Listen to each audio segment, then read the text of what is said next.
week's God is a Geek podcast. I'm your host, Chris Hyde, and we're trying something just a little bit different this week. This podcast is actually going out live on YouTube as we speak, so it's very exciting and kind of means we have to be on our best behaviour, lads. The two lads I'm joined with this week are the lovely Chris White. Holy smokes. How's it going?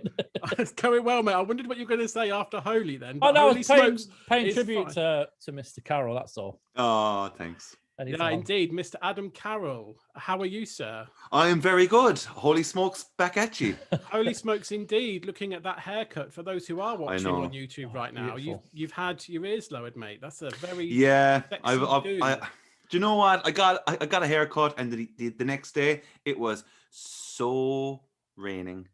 Like, there was so much rain in Ireland, and it was just like the worst time to get a haircut because I was like, should have worn a hat. But I got a new chop, got to show it off a bit, and here I am feeling light as a feather.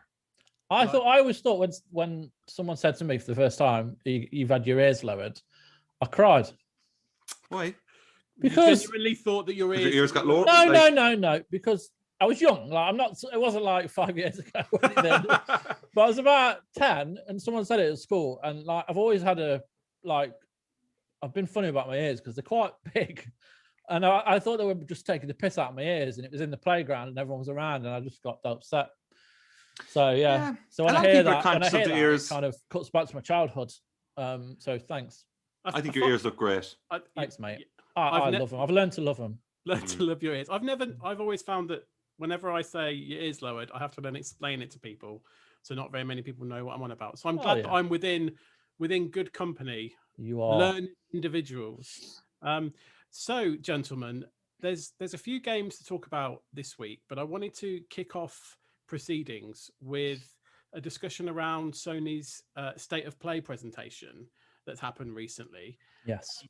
I get your thoughts on what we saw and what bits and pieces you're excited for. So, it was a little bit different to kind of, I guess, other presentations. There weren't actually as many games as there normally are in these presentations. There was actually only 10 games presented, and we'll cover a few of them here.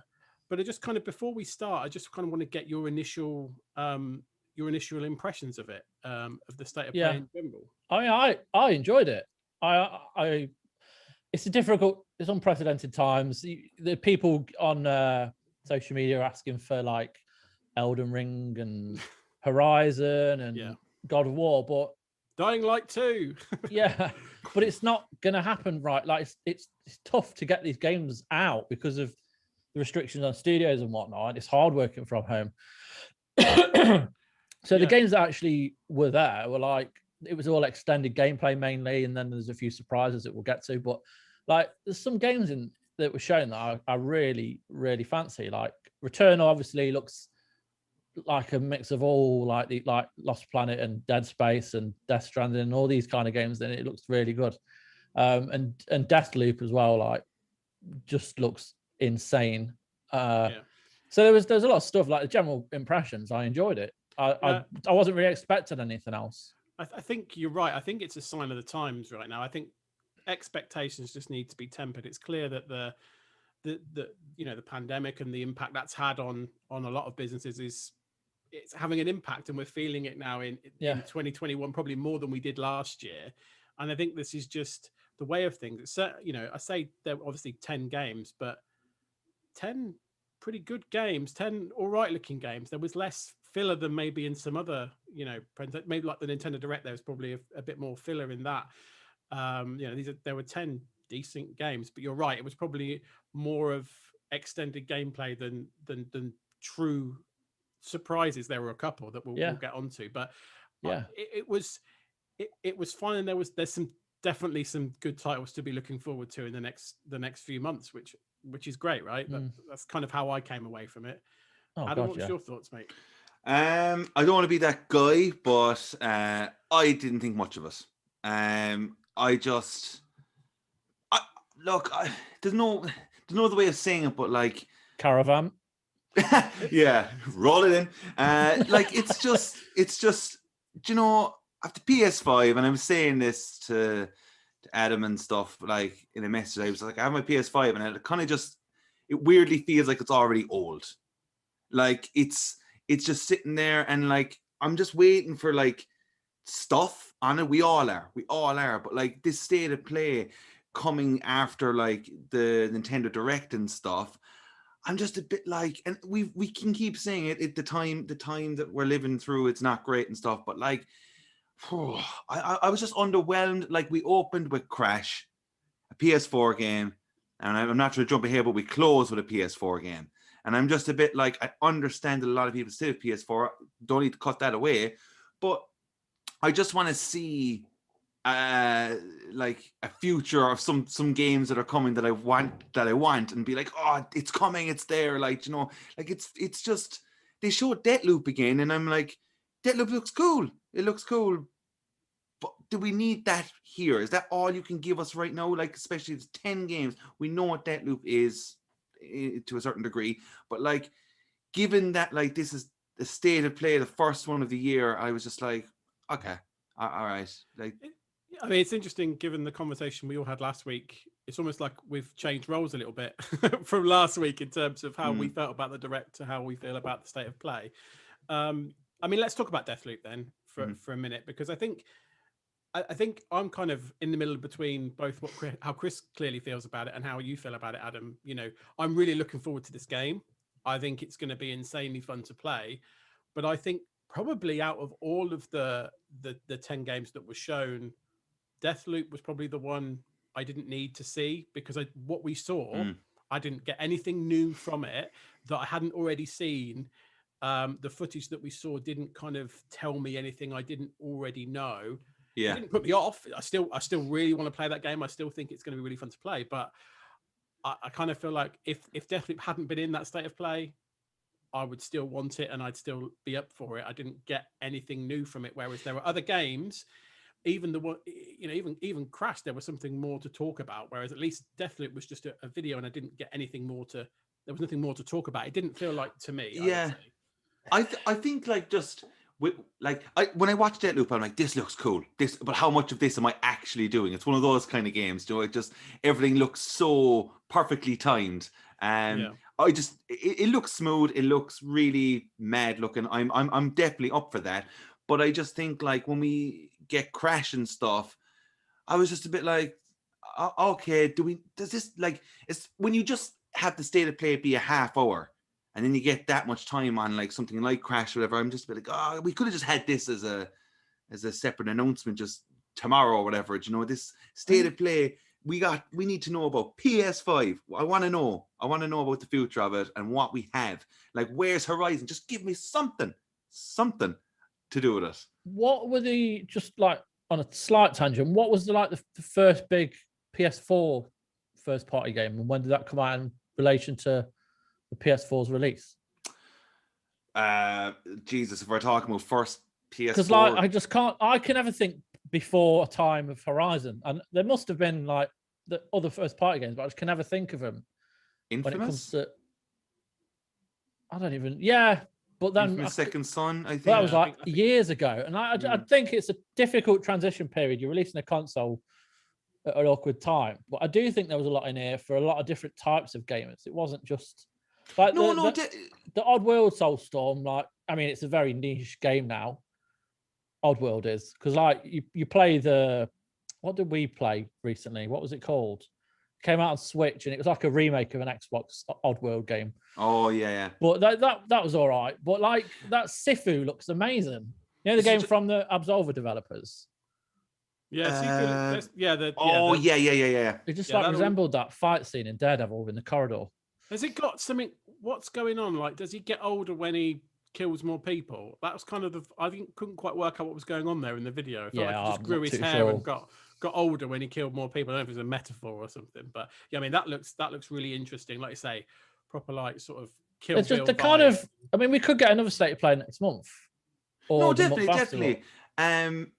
Just to go off of Oddworld for a second there, I thought that was like an interesting one in a way, because when they were showing it, all the stuff that they're explaining, like in its gameplay, is just it's Oddworld, it's Abe's Odyssey. That's the first game, like the taking over of the enemies and stuff and the teleporting and stuff. Like it's interesting because it seems like they really do think that like it deserves another shot. And I think those first 2 games are brilliant. Like I think the first Abe I played a lot of, and I think they're really, really like well done and they're different, you know. So I'm keen to see how that goes. I don't know. A lot of people just didn't seem to like really give a shit about it, but yeah, I like it wasn't really like setting anyone on fire, but like I am excited for it. And it'll be free on PlayStation. Exactly. That's an interesting one. Which is really good. That's a nice touch. I wasn't expecting that. That was because I mean, I think for me, like the whole kind of like Oddworld stuff for me, I've played. Is it Stranger's Wrath? I've played that one, which is I think different to the others. Yeah. So I've not really played that kind of core, almost 2D. So what they call it? Do they call it 2.9 or something in the presentation? Yeah. But I've not really played that style of the games, like the main games. So it's a bit separate for me. But yeah, it was one of the ones I was like, it's interesting. I'm willing to see more of it. It's got some good ideas, I think, and good ideas in terms of the depth. Kind of mechanics. The one I want to talk about kind of next, get your guys' thoughts on, is Returnal. Yes, we saw a bit more of that. Saw a bit more of the gameplay and how fast paced it looks like it's going to be. Almost got like Doom vibes from the kind of the pace of it all. And I wanted to get your guys' thoughts on that. I completely forgot about this game. And then it came on and I was like, oh, I think I vaguely remember this. And when the gameplay was shown, I was like, oh yeah. I was like, I remember now, because I thought it was going to be like a slow burning horror game, like, you know, like a Silent Hill, that kind of pace game. So when the gameplay kicked in, I was getting like Control and Vanquish vibes, like straight off. You could throw in Doom as well. It's that speed. It's a game that you look at and you go, looks frantic, but it's until you play that sort of game and feel how much control and skill you actually have, that's when that game will shine. Do you know? Yeah, like absolutely. It looks cool. It looks cool. It looks really nice. It has a kind of like an alien tone going on in it and stuff. Like is it that one that like when you die, like it changes all the format again and stuff? It feels like a roguelike in that sense, and it felt like even when you got it almost feels like it showed you, I think, her getting like almost like a power up, if you like, a little buff. Yeah, actually, I think she put her arm in a thing to get a buff, and even that felt like it's. I think that was random as well. So it's almost like, you know, when you get like power ups and things in other roguelites, it's like just for that run, and you might change up your play style based on it. I feel like it's like that, just not a 2D roguelike. It's like a 3D version of it. So really interesting to see how that plays out. You know, obviously. Yeah, I think if it was anyone other than Housemarque, I wouldn't really. I'd be interested in it, but now I know it's, as you know, it's them. You know, the caliber of games they've released, it makes it more exciting that they're trying a different style, and that also the quality of, like, on a technical level of Housemarque games, so smooth, like, and that's why I can't wait to see this. If it is as fast paced as it looks like first person, then it's going to be ace. Like, it's going to potentially rival with the likes of Doom and Vanquish and stuff. So yeah, I'm up for that. Can I throw in a controversial one? I didn't think much of Solar Ash. I like the look of that. I think for me, Solar Ash looks really interesting. I think obviously it's 3D platforming, so you're going to have to. It's going to live and die on how tight the controls are, you know, in terms of how well it is to navigate and everything else. The thing that, because obviously it looks really fast paced as well and fluid, which I like the idea of, but it's the variety in the gameplay that will make or break that game for me. And I'm not, from what we saw, I was intrigued, but I was like, I kind of want to see more. And I know why you're not showing me more. I get why you're not showing me more. You've almost teased me, and that's lovely. But I'm really interested in it. But for me, that's where it will live and die. If you're just doing similar things over and over again, just in different environments, then I'm seeing the patless in this game. That's what I'm going to see. The patless and a bit of Journey in some way, but mainly the patless because of its like flow. And like that's not a bad thing, but I just think it's so like this. it just didn't really like blow me away because I wasn't so sold on the art style, which is super weird because it's really rare that like I ever find that kind of criticism within a game. You know, I don't ever see a game straight off and go, don't like how that looks. Like I always wait till I'm playing it and all that stuff. But there's just something that wasn't, I don't know, the colors or it just wasn't really grabbing me a whole pile.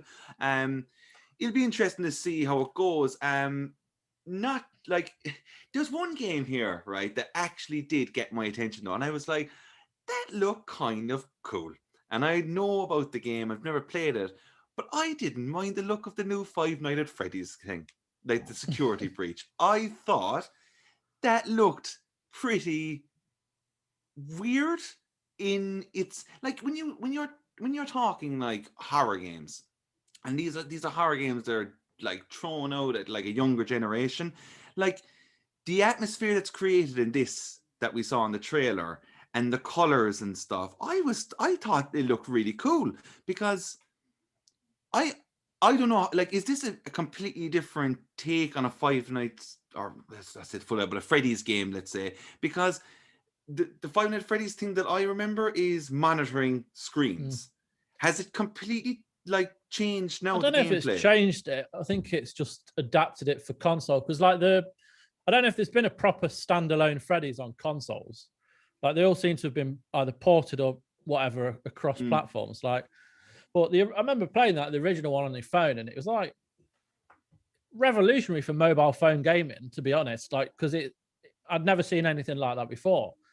But now this is like a full-on standalone PlayStation Five Nights at Freddy's game, and I think if they put the same amount of attention as they did to when they released it on mobile, then it could be a lot of fun. Well, I say fun, like it genuinely makes me poo my pants when I play it, even now on my phone. So, like, yeah, I'm well up for it. I love horror games. Like, they can be so diverse, and I think this is one of them that could do it for me. I just felt the setting of the kind of shopping center and stuff, and like there was moments of turning and seeing this creepy thing walking towards you, and I don't know, I was kind of like completely taken back in a way because as soon as it started, I meant 5 Nights at Freddy's, but like I don't know why, but I just don't have any knowledge of the franchise really, but it looked pretty cool. There was one game I felt that everyone was kind of on board with as well, though, and that was, is it Kenna? Is that what we're... Kenna Bridge of Spirits. Yeah. This, I think we're all in. We're all in for that. If you're not, you're wrong. I kind of feel like this. It just looks lovely, right? And I think, I think everyone's probably said it, right? It looks like something from Disney or Pixar or DreamWorks. It has got that kind of that style, that appeal that's quite universal and kind of. It's not cutesy, but it kind of is. It's a very kind of warm style to it. Warm's a good word. There's a bit of a DreamWorks animation. Yeah, DreamWorks animation, absolutely. And this game will also live and die by how tight it plays. The gameplay that we saw, you never know how it feels to play live, but the gameplay that we saw, I was sitting there going, I'm happy with all of this that I'm seeing. There's nothing in terms of the gameplay that's putting me off. It looks beautiful. The music sounds great. So I was watching this going, yep, give it to me. So assuming that the controls are tight and that and it plays the way we hope it does, then this I think is going to be a really nice game to play. It really, especially in the summer. August 24th. Yeah. Feels like it's feels well polished, doesn't it? That's the kind of and that's what you want. So yeah, I think a lot of people left the State of Play going, that's going to be something that's on my list. I think a lot of people had it on their list from before when we'd seen kind of snippets, but now I think a lot of people are like, definitely. Yeah. So, aligned on that one. That's the first one we all feel the same way about. That's interesting. I think everyone is though. Like, like when we watched the State of Play, I felt like not to say like Returnal or any of that doesn't have that quality either, but Kenna was like, oh yeah, yeah, we all as gamers, I feel, would be playing this. We'll all give this a shot. Like, I think if you love video games, you're gonna want to have a go off this. That's not to say anything bad about Returnal and stuff like that, but you know, kind of just has that magic, and it's like it looked epic, and the story looked really nice, and the gameplay, if it works out, great. So yeah, very excited for that. Really am. So, gentlemen, let's talk about the last announcement. Yeah. And I am going to need your guys' help on this, because I'm sure, as we all know, I haven't played Final Fantasy VII Remake for my sins, and I'm sure that gets a lot of eye rolls from a lot of people. Nor have I played the original, because I clearly don't like games. So I'm going to need your guys' opinion on this, because my opinions are probably less relevant to this. But the Final Fantasy VII Remake Intergrade DLC that was announced, what were your thoughts, lads? Chris, do you want to go first? No, I think. Well, I don't know. Are you going to be positive? I don't think he is, mate. From what you said earlier. I think Final Fantasy VII Remake still looks astonishing. So when they started showing the side-by-side comparisons to PS5 and PS4, it was kind of really flying over my head a small bit. I could see. I'm glad you said that. As someone that hasn't played the original, I was looking at that going, it still looks really good on the PS4. Yes, it does. It's a stunning game. It's a stunning game on the PS4. Yeah. And that's not to say it didn't look, you couldn't tell the difference, because absolutely you could. More so, I think, in the areas when they were showing off like the fog and things like that, you know, the fog effects they wanted to show, you could see it more. But it did look better. Yeah. But I was thinking, and I know they're probably trying to convince more people to buy PS5s that haven't already bought into it, that may have bought this game on PS4 and haven't upgraded yet. But I felt like when you tend to do those kind of comparisons, there normally is more of a stark difference. But if anything, it just proved, God, this game looked good on PS4, like really good. It was the last fantastic looking game. And like I'm not negative about the game. Like the games, I love Final Fantasy VII and I love the remake, and I just want the second part of it. So I'm not saying they're wasting the time making this, and I will play it. Obviously, I will. And unless they're fully into the development cycle for part 2, fair enough. But like, I just want, I could quite happily play this again in a year or so. I'm not really asked about the DLC. I know people will be, but I'd rather. I'll probably play it when it comes to PS5, like the upgrade hits in, because even that version did have its limits. So now there are literally none. So I mean, it'll look amazing. Like the load times will be better, which will help. And there's a lot. Did the load times even bother us? Like this is what's kind of. No, but like they haven't just done this for load times. Like they were atrocious, Adam. They were atrocious. I think that. I mean, I don't know. You guys tell me if I'm wrong. I guess, Adam, you're probably going to back up what Chris has come to in a sec. But like it feels like the toss-up always, right? Between the development times between like part 2, which we know is coming at some point, but probably given the situation, maybe a couple of years off. So therefore, does this DLC mean actually there's a reason to enjoy some new content in a game that everyone loves, a remake of a game that everyone loves? And it's content which is brand new characters. That's a good thing, right? And at least you've got new content, you know, within a year of the launch. That's good, right? It's better than just having to play the same game over again. No, definitely. They didn't announce like a price or anything for this new episode, did they? Not that I saw. No. Yeah, like it'll be interesting to see like how deep the story of that episode goes, like, and how long it will be overall. Jesus, like I'm sure, like what would they charge? Maybe probably $15. Like, what's that in pounds?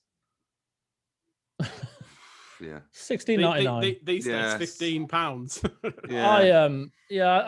I think it'll be 4 hours, if that. Yeah. Like we saw a load of like just combat and like it looked really cool, but they didn't really give much of what the story was.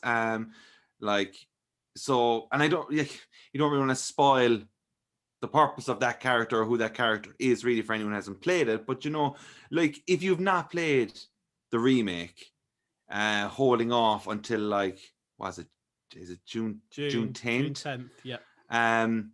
Hold off until then and just play it then, because it's an amazing game. Like, it is an outstanding game, and like playing it with all these like new perks will be brilliant. And that new episode, like I'm definitely gonna play this new episode. But I'm with you, Chris. Like, I do want to know where chapter 2 is, or whatever we're calling it. I'm not gonna start like knocking on the door with a pitchfork and be like, I want it now. Like, I'm quite happy to wait 2 years, but like I'm not asked about. I mean, if it is the case that they're releasing this because there are issues with the development, then fair enough.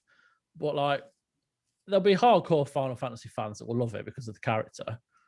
But like, I'm not hardcore. Like, I've played 7 and I've played 9 and I've played 15, but I'm not a consistent fan of the series. So there will be people that are happy with this, which is good, which is great. But Yeah. I'm not too fussed. I didn't get that excited. I was more excited about the fact that it's coming to PS5 with the visual upgrades and stuff. So And yeah, like I'm thinking that's the thing though. Overall, and like that was the closer. Like, I definitely have to say that's when I sat down. I was like, oh, okay. yeah, I know. Right, let's see what other people are saying. Do you know, that's all. Like, I was like, all right, Final Fantasy 7, cool. Like, it was made to be a big thing, I felt, but I don't know. It's not being down on it, but it's just very hard to be like, yes, which is what we're all wanting at this particular moment. I know, for me, in that sense, it feels a little bit like Splatoon 3 from the Nintendo Direct. It's probably the biggest announcement. It was a new announcement, had to end the show. But it's for me, I just think it's, I don't want to keep saying sign of the times, but I think it is. I think we're probably not going to get as many announcements and updates as we think. And we're still getting new stuff. We're still getting surprises. And I think it's just about it's going to take a while for us all to kind of get back into that. Okay, this is the situation now for however many months it carries on for, and the impact carries on for, I think. But I like just to be devil's advocate for a second on this, right? I know that like they wouldn't and they can't not like have these presentations, but how would you guys like feel if they were like, look, do you want it just to come out and like give you little drips and drabs of these kind of games every so often? Because quite frankly, there's nothing else to be talking about right now during the pandemic and stuff. Would you rather them do that, or just be like, look, it's still not, there's no point of doing state of plays or directs for a while? I don't think there is. Genuinely have. I don't think there is. I think everything that was announced or whatever gameplay would have come through in an email, and we would have posted it and not thought anything different of it. We'd be like, oh, cool.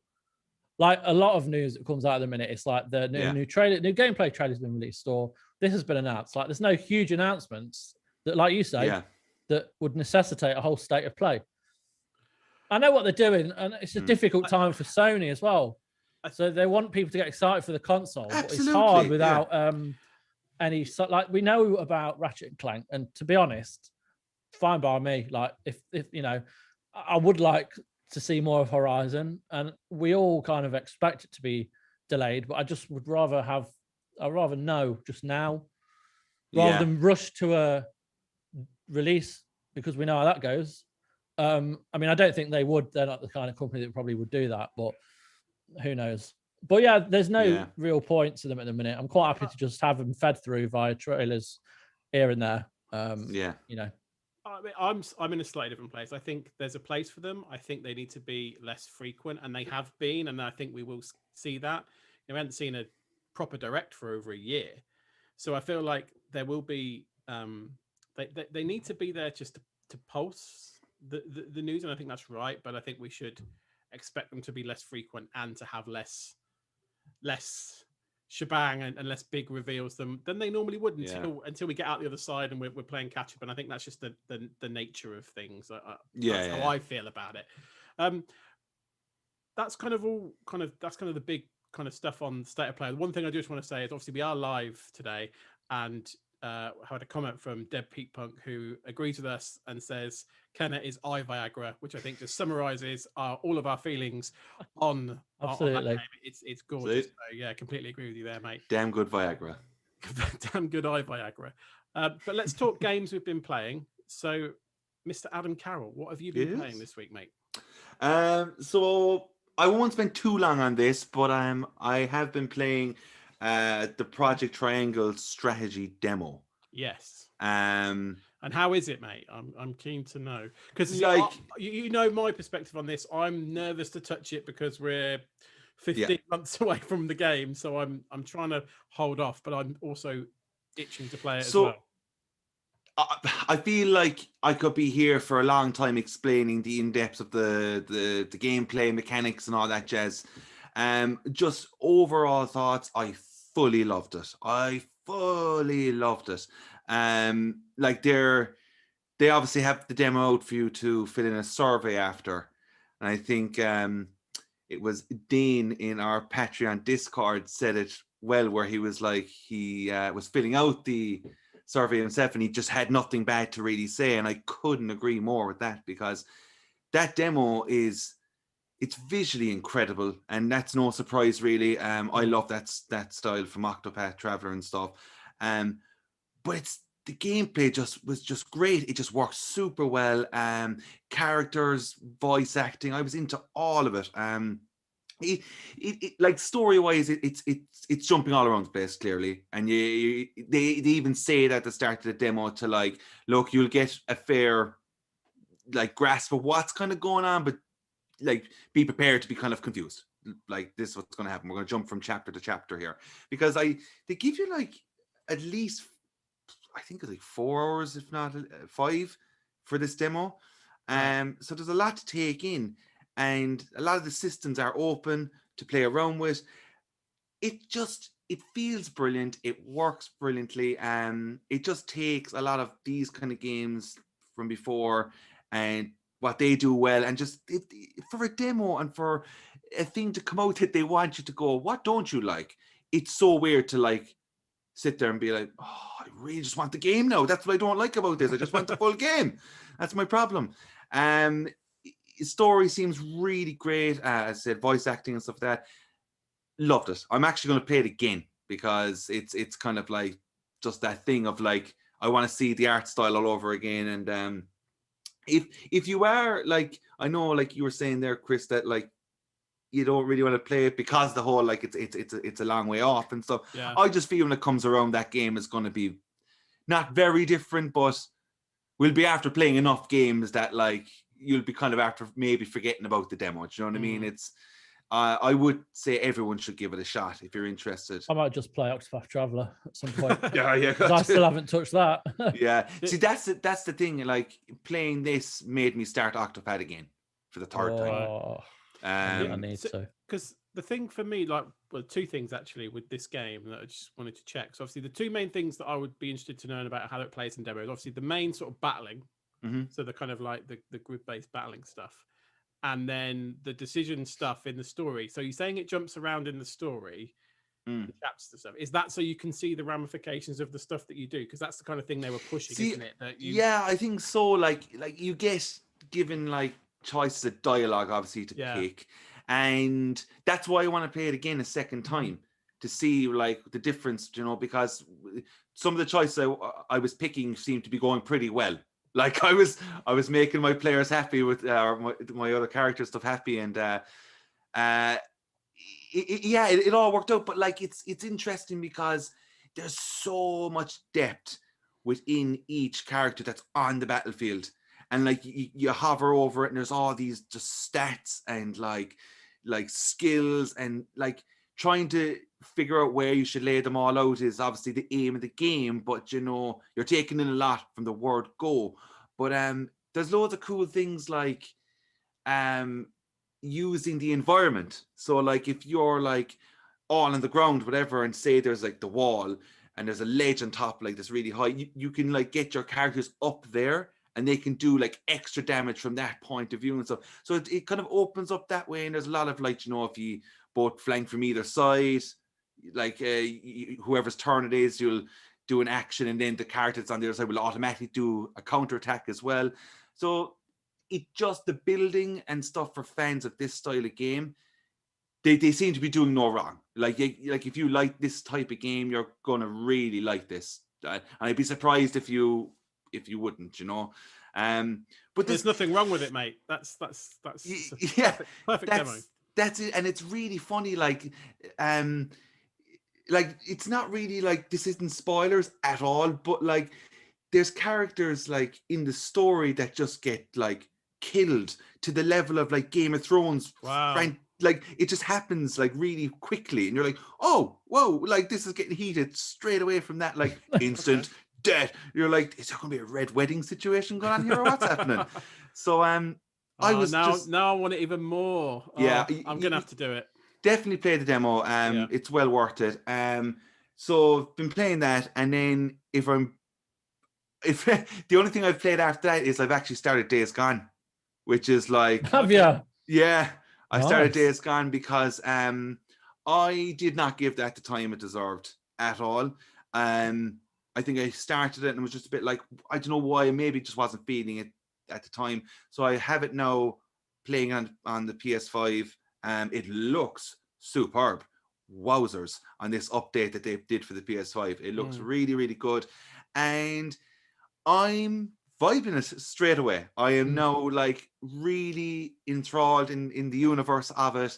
It really helps as well when you have a game like this and you let it just breathe and let it just fizzle away from everyone's criticisms and everyone's back talk and stuff about the character and the story. And when that just dies away and you go, I'm going to play this now, I'm going to sneak in here and play this myself. I just enjoy it a bit more rather than hearing everyone else's kind of take on it.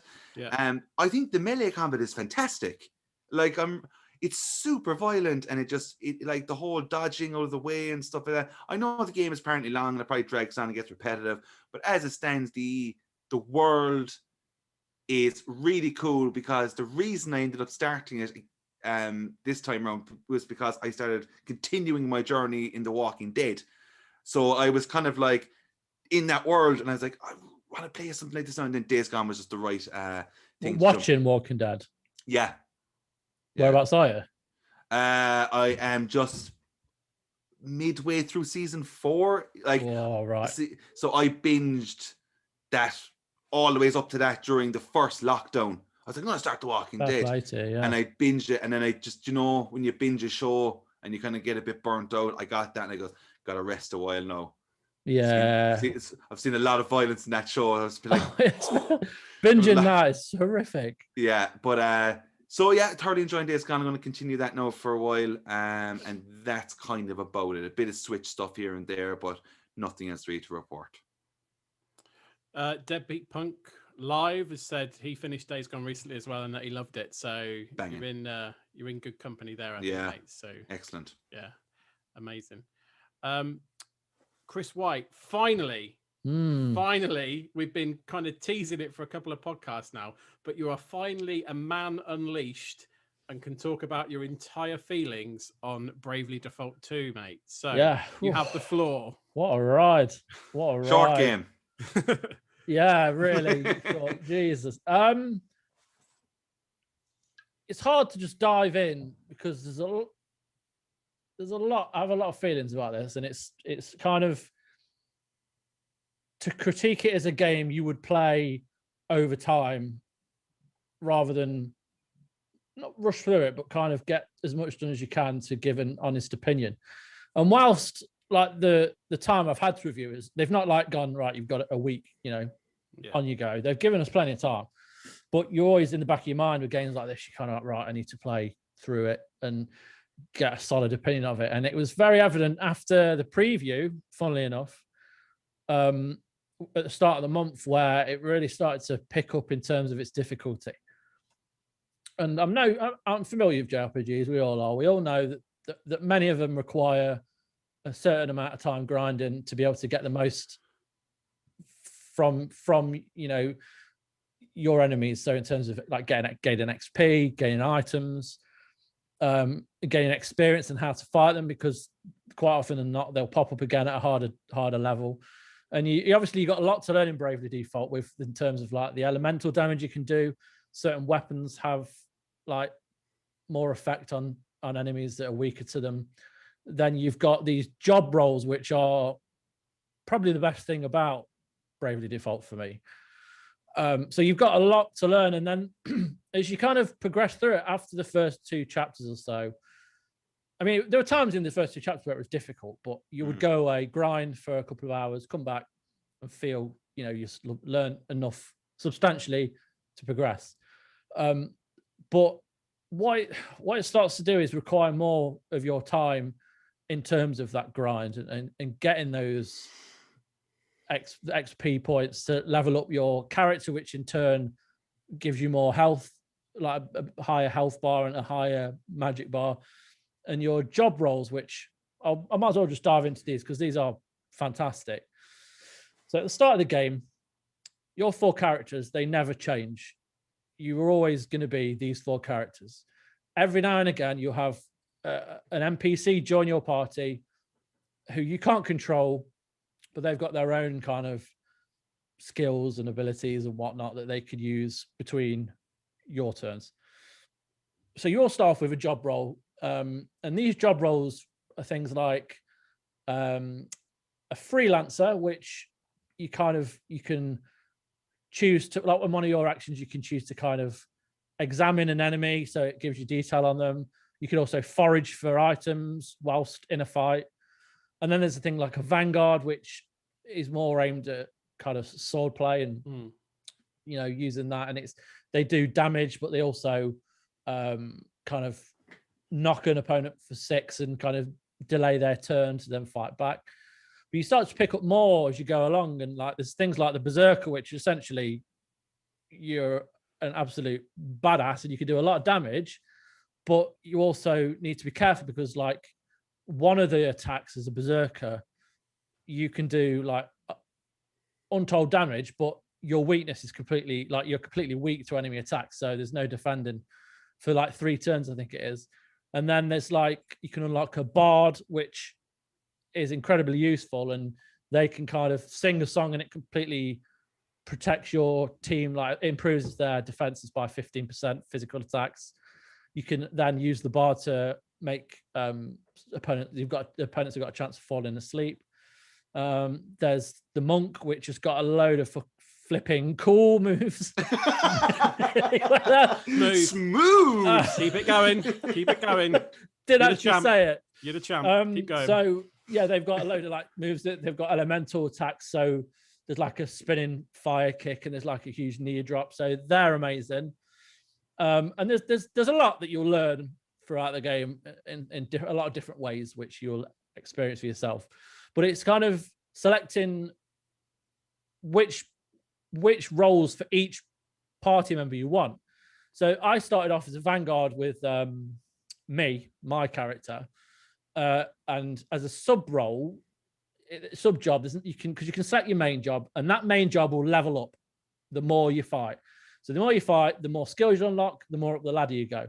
Your sub job will not level up when you're fighting. However, you can use those skills. So the best thing to do is kind of level up a job to its maximum or to as high as you want it to go, and then put that in your sub job and then start leveling up a new job. So you've got a lot of variety in how you take on your fights and how you organize your team to battle. So you'll find as you move on later that you'll get to one job and it becomes like absolutely, like, what you unlock becomes vital to the next boss fight. And you'll go to a boss and you'll get absolutely smashed, and it's demeaning. You just, like, you've worked so hard to get to this boss, and then it just wipes you out.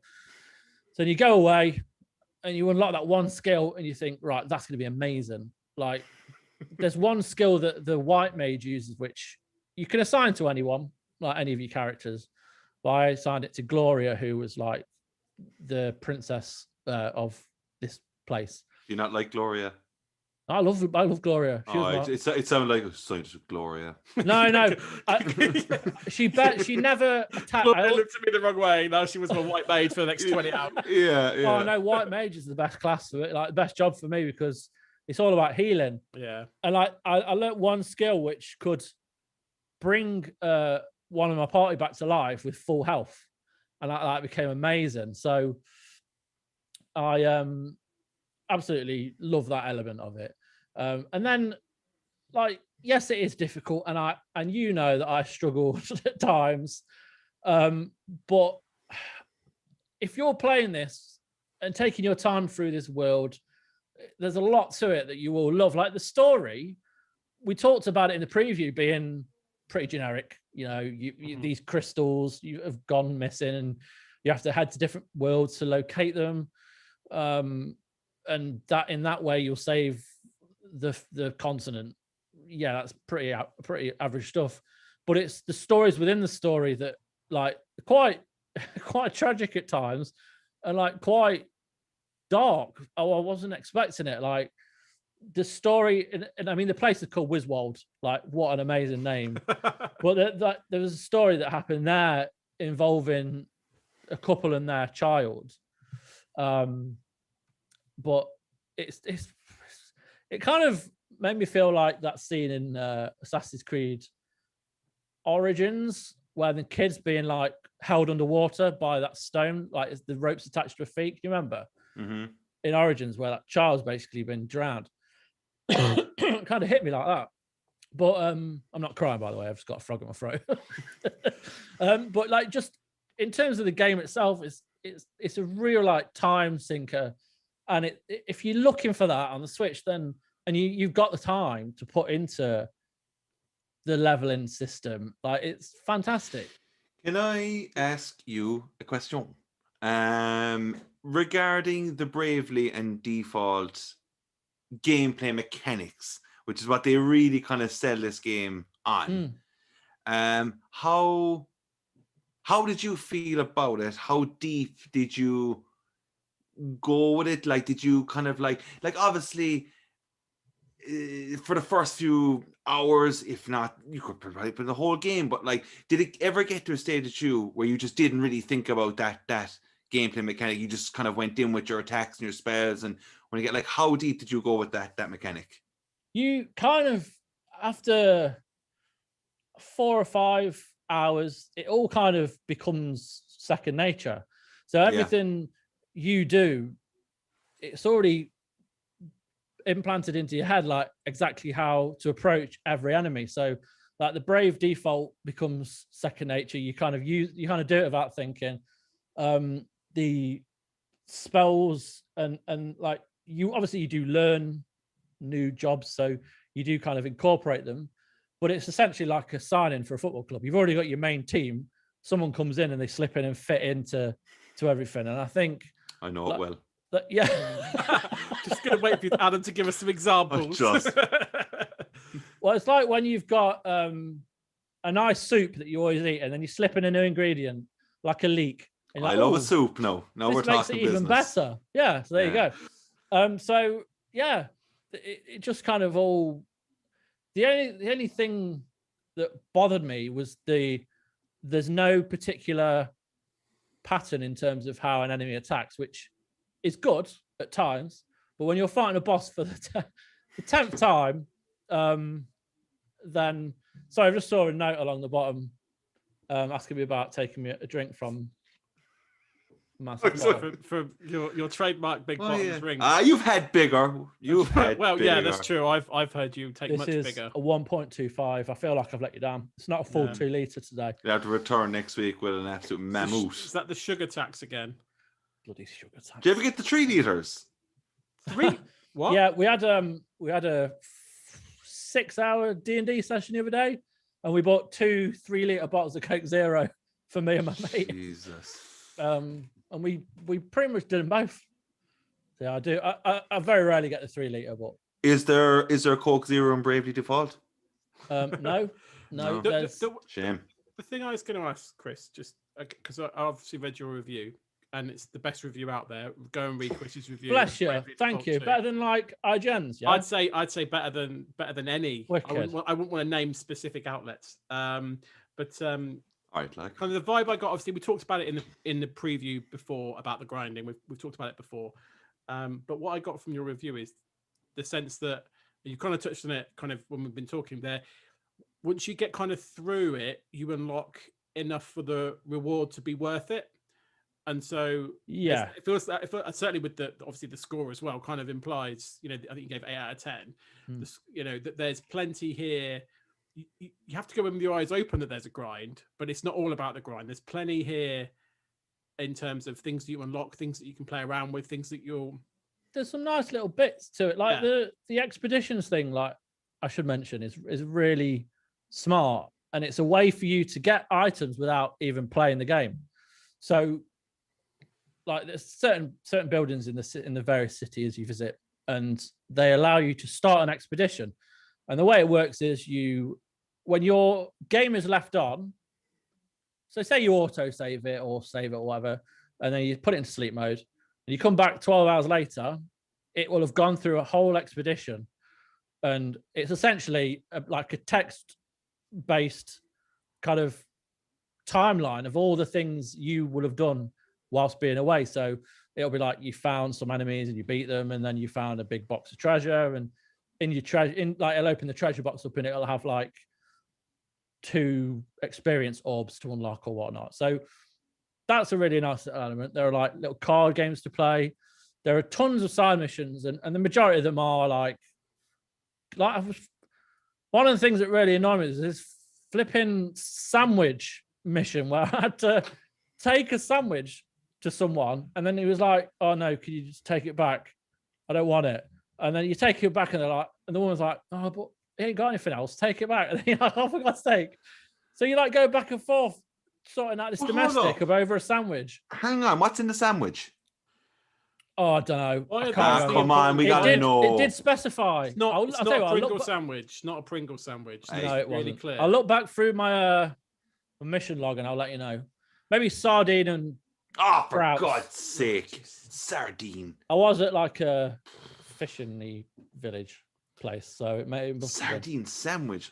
I mean, maybe not. Don't put Bravely Default down because it was. I know such thing exists, and like you're not in a position to justify sandwich fillings. I know, but come on, like I'd rather suck a sock than have a sardine sandwich. Like that's poor. A sock sandwich. Anyway, bringing this back. Bringing this back. Bravely Default, Chris. Well worth it. I think so. I think well worth the hours. It's weird because like if you're a kid and you love Mario and it looks cute and you go to your mum, "Oh, let me buy this," you're going to hate it because it's too hard for a kid. Although it looks kind of cute and whatnot, but it's hard. Like you want, like people who will be playing this are people that played the old ones, or people that have played JRPGs and they understand what is involved. Like it feels almost niche at the minute because there's not a lot of big JRPGs coming out. So there'll be people that will enjoy it, but I think newcomers to this kind of game are going to struggle massively if you're not going in with the expectations of it taking, God knows, in excess of 50 hours to really feel like you're somewhere with it. Yeah. Like you kind of feel like you're mastering it somewhat. Mm-hmm. But like that's brilliant because it's worth your money. It doesn't feel repetitive. I don't feel. And that's the thing. Like this game is never going to go on sale, I'd imagine. Like not one of them. No. Not on the Switch. No, not a chance. No. But it feels very kind of formulaic in the sense that you go to a city, it escalates in a boss fight, then you go like through the hills, which is like essentially a dungeon with limited checkpoints. And then you go to your next village or town, complete that, and then you go somewhere else. But it kind of blends it all together and brings this story like threaded through it that it never kind of feels repetitive or like it's engaging, very engaging in what it is. And like I'm glad. Well, I say I ain't got much choice than to stick with it because I was reviewing it. But I'm glad. I think I'm glad I accomplished what I did from it. Yeah, but I feel very satisfied with how I did. So yeah, it's certainly one that I like. After reading a review, I'm like, I think one of those. I'm a lot closer to buying it. I think yeah, I think it's got a lot that I could really like. I just need to find the 50 hours, which is And always it's my this biggest Switch. challenge. It's Yeah, but the Switch gives it a big plus because then I can. This is probably what no, slot this is the what hours yeah, in. like you could just sit down on the sofa and just Yeah. That's what I did, chipping away whilst the wife was watching Hollyoaks. You know, it's good. There we go. It's what you want. Yeah. Okay, lads. Well, just before we get into listener correspondence, just want to shout out that Deadbeat Punk thinks that the Chris's 1.25 litre bottle of Coke should be the Good as a Geek mascot. And Steve Chambers has said that everyone looks very neat and tidy tonight, apparently like we're all on a first date. I'm not sure if he means with each other or this is how we'd look if we were doing a long distance first date. I hope Zoom it's with each else. other. Yeah. So I we dress to impress, and we're with Adam's new haircut, we've got high standards to follow. So do you see this smiley face on the bottle? Yes. It's now the mascot. That's one for the video viewers. Chris has now drawn a smiley face on his. I saw it. And I was looking. So now you're going to have to use that exact bottle every week. Like the year's time, I'll be filling it up, and it'll smell horrible. Yeah. Right. Okay. Let's move on to listener correspondence then. So, following on from last week, where I talked about our team, our Patreon group, kind of coming up with their own nicknames every week that I have to read out. Deadbeat Pitbull Tickler asks, which forgotten titles from previous generations do you feel deserve an enhancement or remaster for current gen hardware? And he says bonus points if anyone picks Croc HD Collection. That's obviously his pick. Wow. I mean, my answer to this, I just end up going through Nintendo's back catalogue and going, well, I'd like a Star Fox game or an F-Zero game that I feel have been forgotten in the annals of time.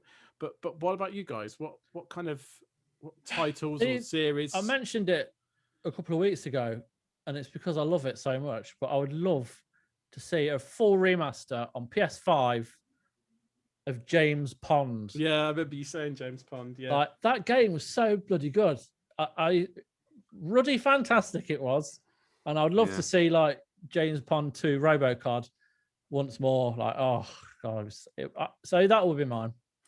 I think after Croc HD, obviously. I think my ultimate one would be Sheepdog and Wolf. If you've ever seen that one, it is some game. It is some game, Sheepdog and Wolf. I would say Sheepdog and Wolf. I would then pick possibly the first two, squeeze in the third, Siphon Filter.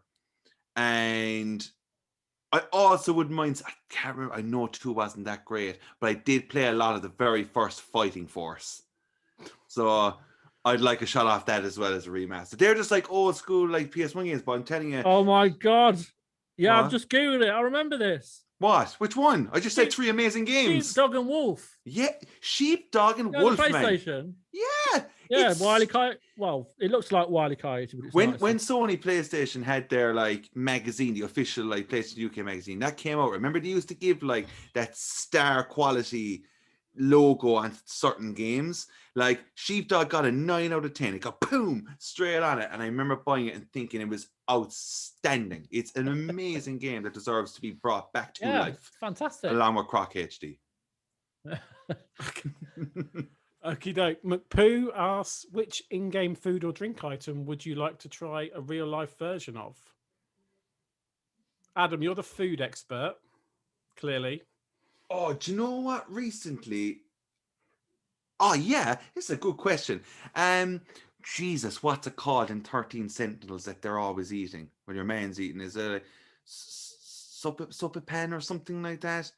I'm making hames of the name of it now anyway, but I haven't a clue really what it is, but it looks like a hot steamy roll filled with goodness. And I don't know, the like all good things. This particular character is just constantly on about it, and he gets it, and I'm eating it, and I'm just like, I'm flipping starving. Is what I'm always like when I'm playing that game. But yeah, something like that, and then probably every single thing in like Final Fantasy 15 has a lot of cooking business going on, because your man is always like, I created a recipe. Yeah. That guy. Yeah. So like he's always banging out some great stuff, and it was like high res quality images. So like everything in that as well. That's my one. Persona 5 Strikers. You spend a lot of time in the kitchen in your like minibus caravan thing. And Joker makes some really nice dishes, so I'd probably go with the curry. But that's only because I can think of Jack Squat at the minute.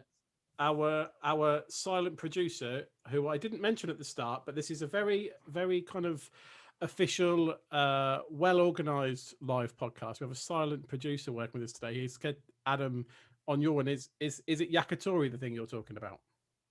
The name of it in 30 seconds. No, it's not. Okay. It's something like Sopipan or some.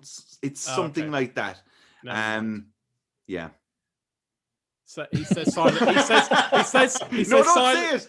He says silently something I can't repeat because we're trying to be good and not swear. Yeah. But can I just point out earlier on, everyone that's watching this live was convinced, Adam, that you were going to be the first one to swear today. I didn't swear. You. Okay. No, I depends on the level of swearing. But anyway, everyone was convinced. No, it's not a swear word. I'm conscious. Yeah, I'm clenching my bum cheeks in fear of dropping an F-word. F-bomb. Yeah. I just think like it's probably a really obvious one, but like, would you not just want to have like a Mario mushroom and become massive? Become off your face. Just not a magic mushroom, like become off. What face, a place like, to trip. Magic Kingdom. Like, have one of them and just go, yeah, and now I'm massive. I've just grown massive. But I don't want to be massive from food, like. No, but like it's temporary, right? It's them apples in Crash look very juicy. I'd probably go for some of them apples. Yeah. I don't know how to respond to Dem Apples, if I'm honest with you.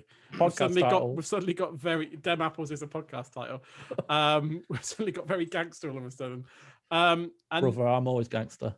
You are, mate. Yeah. Last question then this week from Mark Duncliffe says, what's the last movie or game that you've shed a tear to? So, honesty time, gentlemen. I don't watch a lot of movies at the minute. I'm watching a lot of TV. Do you want to know, actually, can I just say, right, there's a movie app called Letterboxd, right? And you just like log all your movies and stuff. What date have we today? 26th. I checked this morning. I have logged 91 movies this year. This year? This year. In 2 months? In 2 months. I like... I actually was like, what? There's only been like my first 60 days. So yeah. When I'm normally off a Sunday and a Monday from work, and one of those days I always spend nearly watching 4 to 5 movies. Wow. Yeah, it's just kind of like one, because the weather's been so terrible as well, and there's nowhere to go, nothing to do. So I just like. Have any of those 91 movies made you cry? Yeah, there actually has been. Okay. The one that I would say is the most underrated Pixar movie so far that I can call is Onward. Onward. I've not seen that. Yeah. Onward is 10 out of 10. Superb. Chris White, for a man who's currently playing Dungeons and Dragons, you're going to get a back piece tattooed of Onward, I'd say, after watching it. It is seriously good. It's an amazing story, super funny. I don't know why it didn't. I feel like it did well. Like I tell you when it did well, when we were about to close. It was like there was. It did all right when we were officially open and the world hadn't gone to yeah. Well, but like when we didn't have any new releases because they're all being pushed back. Onward was the film where everyone was coming to see, and it was selling like half the screen every time. Yeah, so a lot of people didn't watching it, but I mean it's on Disney Plus, and I haven't got round to it. Yeah, I watched this. Just going in, kind of going like, yeah, we'll see how this goes. And I watch it with my girlfriend and stuff, and I was a blubbering mess.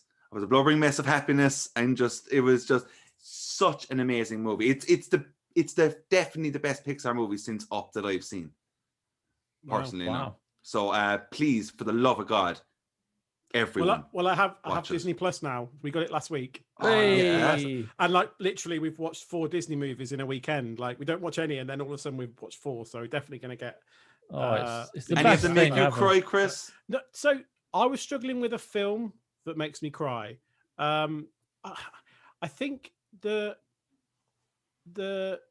one that comes to mind in terms of a game, I got really moved when I replayed The Last of Us, the opening to The Last of Us. Now I've got a daughter, because when I played it the first time, I didn't have a daughter.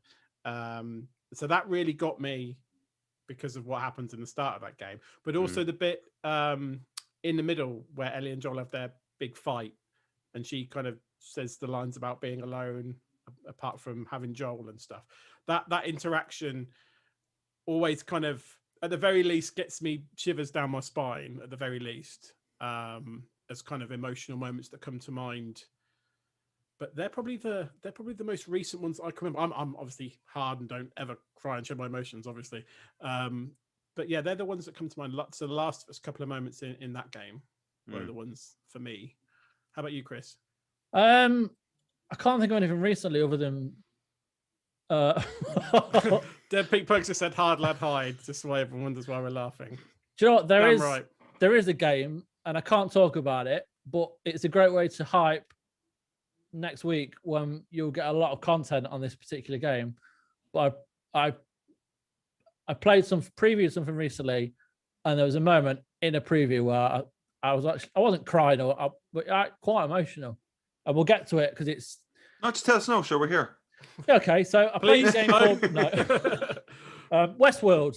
I've been Oh yeah. I've dived into Westworld recently, and I'm on about 4 episodes into season 3 now. Is there lashings of penis in that game?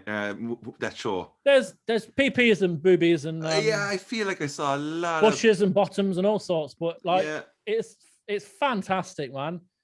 Oh, that show, because I'll try to avoid, like, I watched the first season. Episodes, I'll go on Den of Geek and I'll read their recaps, because I find their reviews are really good for the show. And like when you're watching it, you're like, oh my god, there's a lot to take in. But then when you kind of take a moment and look back at it, like it's so good. But like that probably the last thing to kind of make me get upset when it all kind of goes wrong for Dolores in season 1. But like great show. Like that's one of the shows I'll start watching. It looks amazing, doesn't it? Oh, it's so like it's proper. It's like Game of Thrones in terms of its caliber, of the editing. Well, that's what they were kind of aiming for. I remember HBO. Yeah, I mean, we all know how Game of Thrones ended up, so I'm kind of hoping like this is the kind of show that you think, do they need a season 2 and season 3? Because season 1's quite complete. Yeah. And I was worried that it'll kind of go Matrix Revolutions and Reloaded. But actually, stinky nappies. But now they've gone in this direction where it's just nuts. Like, so probably that. Okay. Excellent. Gentlemen, I think that might be the podcast for this week. So if you've enjoyed this podcast, then feel free to check us out at godisageek.com. We've got all the latest news, reviews, and previews there. Come and check us out. We're also on social media, so check us out on Twitter or Facebook and Instagram. Come and say hello. We'd love to hear from you. If you are watching this live on YouTube right now, or indeed watching the video at a later date, yes, thank you. We've had some great comments live, so that's really made this podcast. But if you haven't already, then give this video a like, give us a cheeky follow and subscribe on YouTube, and hit the bell button so you don't miss another video. And if you really liked this content, then you might want to consider becoming a patron, where from just $1 a month, you get access to lots of exclusive content. We've got our Patreon Discord, where loads of shenanigans go down. We give our exclusive podcasts to our patrons, and we even do code drops for games every now and then as well. So we like to think it's really good value for money. So if that sounds like something that you'd be interested in, then we'd love to welcome you to our Patreon community. But gentlemen, thank you very much for the podcast. It's been lovely chatting to you. We'll speak to you whenever you choose to listen. Ta-da for now.